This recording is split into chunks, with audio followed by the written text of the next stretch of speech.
Soal nomor 31, seorang pengunjung sedang mengamati denah hutan wisata. Ia melihat jarak dari pintu masuk menuju tempat air terjun 6 cm. Jika skala denah hutan wisata tersebut 1:25.000, berapa kilometer jarak sebenarnya dari pintu masuk menuju air terjun? Tuliskan langkah penyelesaiannya. Nah, perlu diingat, rumus skala itu sama dengan ukuran pada gambar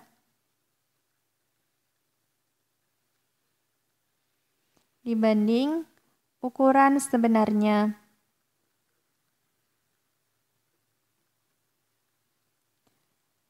Jadi, untuk mengetahui ukuran sebenarnya, itu rumusnya ukuran pada gambar dibagi skala. Sehingga, untuk jarak sebenarnya itu sama dengan jarak pada gambar dibagi skala. Jarak pada gambar itu tadi 6 cm, kemudian skalanya 1:25.000. Nah, ini kita ubah jadi perkalian dengan membalik pecahan yang di belakang, jadi 25.000 per 1. 6 dikalikan 25.000, kita hitung di sini. Ini 0, 0, 0. 5 dikalikan 6, 30. Nyimpen 3. 6 dikalikan 2, 12. Tambah 3, 15. Berarti ini hasilnya 150.000 cm. Nah, di sini yang ditanyakan itu adalah berapa kilometer. Jadi, kita harus mengubah satuannya menjadi kilometer. Kita perlu mengingat tangga satuan panjang. km, hm, dam, m, dm, cm, mm. Nah, ini dari sentimeter ke kilometer itu naik 1, 2, 3, 4, 5. Naik 5 berarti dibagi 100.000. Itu sama dengan 150.000 dibagi 100.000. Nah, ini nolnya bisa dicoret. Nah, ini masih 15 per 10 km. Ini sama dengan 1,5 km. Jadi, jarak sebenarnya dari pintu masuk menuju air terjun adalah 1,5 km. Soal nomor 32. Bus utama berangkat setiap 10 menit sekali, bus Jaya berangkat 20 menit sekali, bus Mira berangkat 30 menit sekali. Apabila pada pukul 6.30 ketiga bus tersebut berangkat bersama, pada pukul berapa ketiga bus tersebut berangkat bersama lagi? Nah, di sini berarti kita mencari KPK dari 10 menit, 20 menit, dan 30 menit. Kita bisa menggunakan tabel pembagian.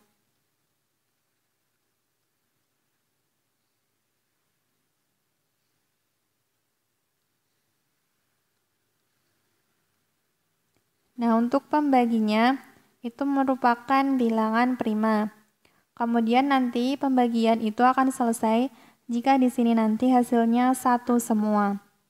Kita mulai dari angka 2, 10 dibagi 2, 5, 20 dibagi 2, 10, 30 dibagi 2, 15. Kemudian ini kalau kita bagi 2, itu 5 tidak bisa. Kemudian kita bagi 5. 5 dibagi 5, 1, 10 dibagi 5, 2, 15 dibagi 5, 3. Kemudian kita bagi 2, ini tetap 1, 2 dibagi 2, 1, 3 dibagi 2, tidak habis, jadi kita tulis tetap 3. Kemudian ini kita bagi 3, ini 1, 1, 3 dibagi 3, 1. Nah, di sini hasilnya sudah 1 semua, berarti perhitungan sudah selesai, kemudian KPK-nya adalah yang ini. 2 dikalikan 5, 10, 10 dikalikan 2, 20, 20 dikalikan 3, 60. Jadi KPK-nya adalah 60 menit. atau 1 jam. Nah, di sini tadi diketahui bahwa pada pukul 6.30 ketiga bus tersebut berangkat bersama. Sehingga untuk berangkat bersama lagi itu berarti 6.30 ditambah 1 jam. Sama dengan 7.30. Jadi, ketiga bus tersebut berangkat bersama lagi pada pukul 7.30. Soal nomor 33. Jarak antara kota G ke kota H adalah 165 km. Adam mengendarai motor dari kota G ke kota H dengan kecepatan rata-rata 65 km per jam. Dan Idris mengendarai sepeda motor dari kota H ke kota G dengan kecepatan rata-rata 45 km per jam. Jika mereka berangkat bersama pada pukul 6.15 melalui rute yang sama, dan perjalanan lancar, pada pukul berapa mereka berpapasan? Nah, perlu diingat, untuk rumus waktu berpapasan, itu sama dengan jarak dibagi kecepatan orang pertama ditambah kecepatan orang kedua. Jadi, untuk menghitung waktu berpapasan Adam dan Idris, itu sama dengan jarak kota G ke kota H yaitu 165 km dibagi kecepatan Adam yaitu 65 km per jam ditambah kecepatan Idris yaitu 45 km per jam. Ini sama dengan 165 km dibagi 65 ditambah 45 itu sama dengan 110. Ini 110 km per jam. Jadi ini hasilnya 165 dibagi 110 jam. Ini 1, masih sisa 55. Ini dibagi 110 jam. Kemudian yang ini aku bagi 55, berarti yang bawah juga aku bagi 55. Ini hasilnya 1. 55 dibagi 55 itu 1.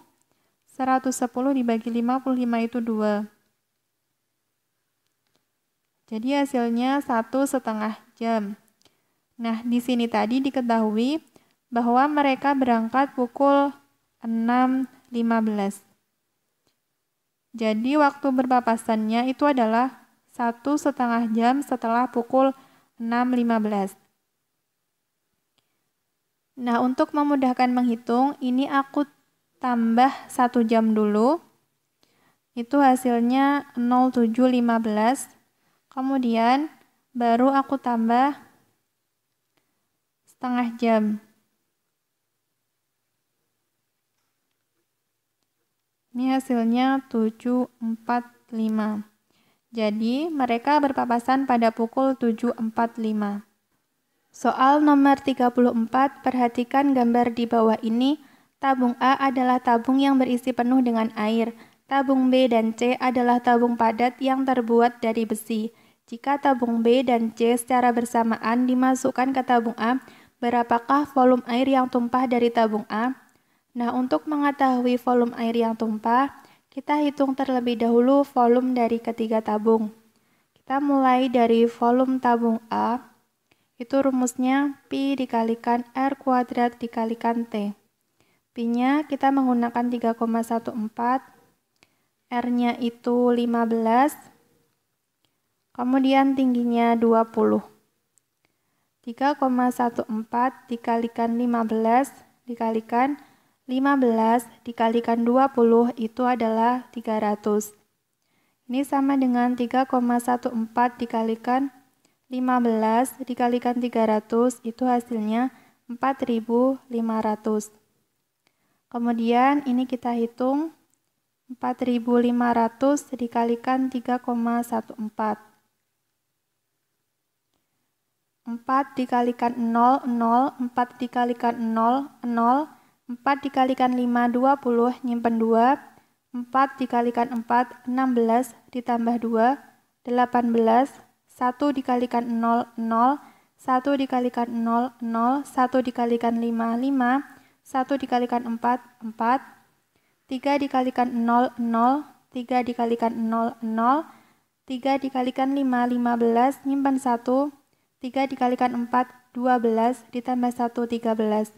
Kemudian kita jumlahkan 8 ditambah 5, 13, nyimpan 1, 1 ditambah 1, 2, ditambah 4, 6, ditambah 5, 11, nyimpan 1, 1 ditambah 3, 4.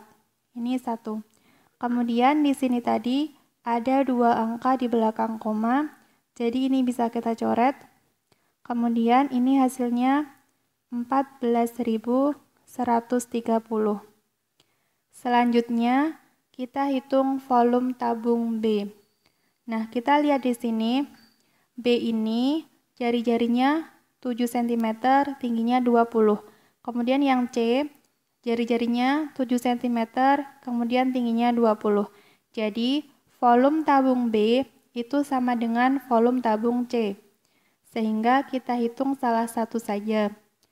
Volume tabung B itu sama dengan Pi dikalikan R kuadrat dikalikan T. Pi-nya kita gunakan 22/7 karena R-nya 7. Ini bisa aku coret. Berarti di sini tinggal 22 dikalikan 7 dikalikan 20 itu 140. 22 dikalikan 140 ini hasilnya 3080. Nah, kemudian kita bisa menghitung volume air yang tumpah dari tabung A. Volumenya itu sama dengan volume tabung A dikurangi volume tabung B dikurangi volume tabung C. Sama dengan 14.130 dikurangi 3080 dikurangi 3080. Nah, ini itu hasilnya 7.970.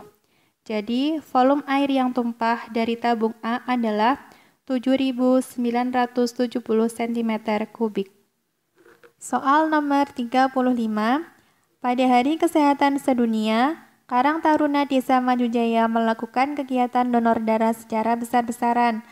Darah yang diperoleh dari kegiatan tersebut sebanyak 180 kantong, dengan rincian sebagai berikut.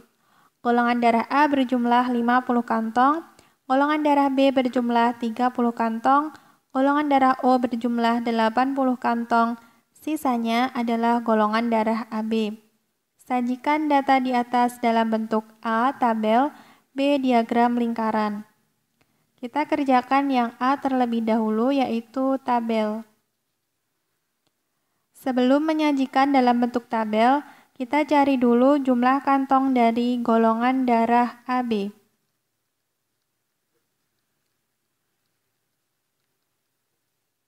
Ini sama dengan jumlah kantong keseluruhan, yaitu 180 dikurangi jumlah kantong golongan darah A, B, dan O, yaitu 50, 30, dan 80. Nah, ini hasilnya adalah 20. Kemudian, data ini kita sajikan dalam bentuk tabel.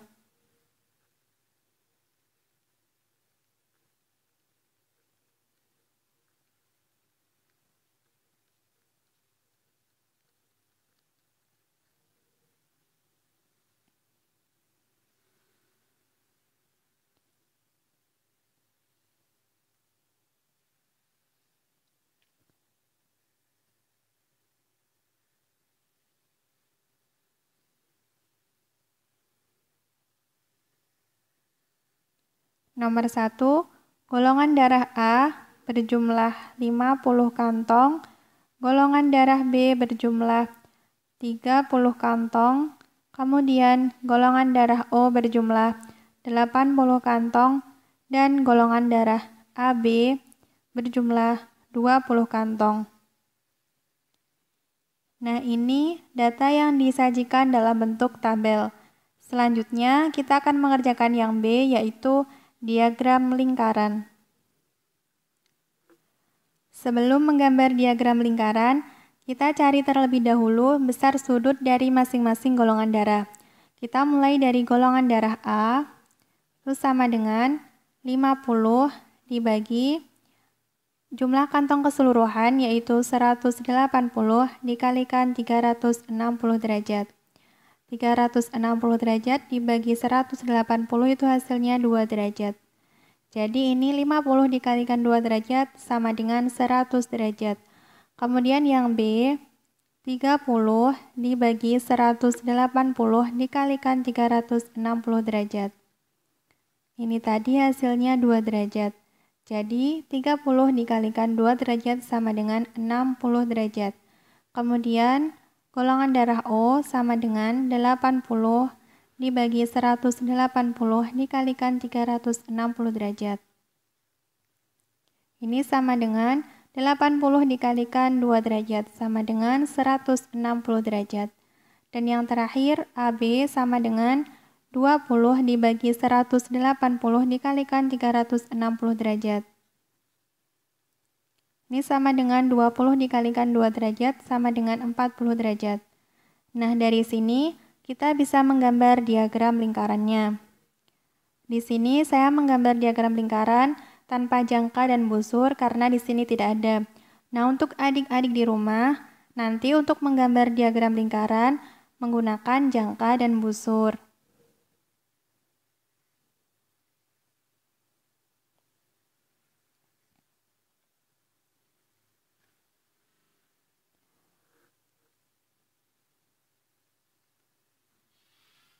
Nah, di sini garis putus-putus untuk membantu menentukan besar sudutnya. Yang golongan darah A itu besar sudutnya 100 derajat. Nah, di sini tadi saya membuat garis putus-putus segini, itu besarnya 90 derajat. Jadi, untuk 100 derajat itu besarnya sekitar segini. Ini untuk golongan darah A, yaitu 100 derajat. Kemudian kita lihat golongan darah B dan AB. Ini 60 derajat dan 40 derajat. Jika dijumlahkan itu hasilnya 100 derajat. Jadi, kedua golongan darah ini besarnya jika dijumlahkan itu sama dengan golongan darah A. Ini segini. Nah, ini saya bagi 2, berarti segini itu 50 derajat. Nah, karena B itu besarnya 60 derajat, berarti dia lebih besar daripada 50. Jadi segini. Nah, ini untuk golongan darah B, 60 derajat. Kemudian yang ini untuk golongan darah AB, 40 derajat. Jadi yang ini itu golongan darah O, 160 derajat. Nah, sehingga kita sudah menemukan diagram lingkaran dari data golongan darah yang ada di nomor 35.